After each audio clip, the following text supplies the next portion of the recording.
như kiều vào ních em xem hình. Camera thường như hương phản chiếu, em xinh em trắng cũng chẳng vấn đề.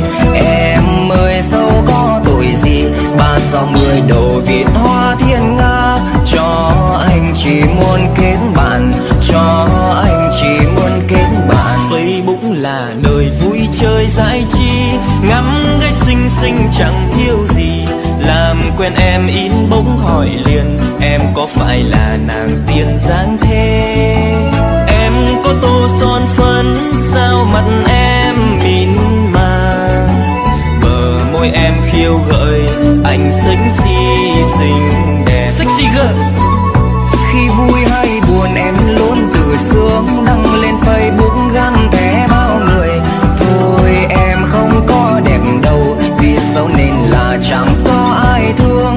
Ôi bao người tan thế mà, ôi bao người tan thế mà. Facebook là nơi lăng xê nổi tiếng, những hot girl xinh đẹp khắp miền đều chơi phây có sắm thật nhiều. Em sẽ nổi khi để tivi chiếu, yêu biết bao cô gái đêm ngày khoe anh hàng.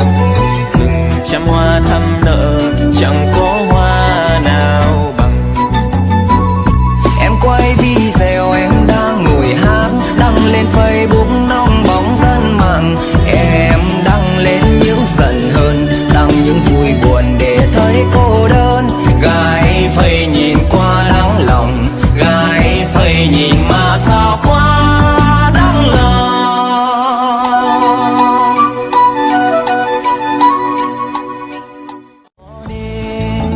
Ơi biết bao cô gái đang độc thân một mình, anh xinh tươi như kiều vào ních em xem hình.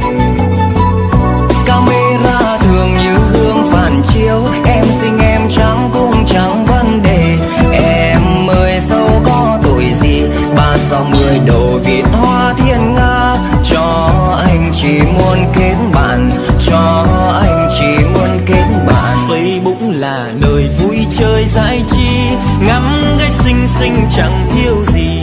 Làm quen em inbox hỏi liền, em có phải là nàng tiên dáng thế?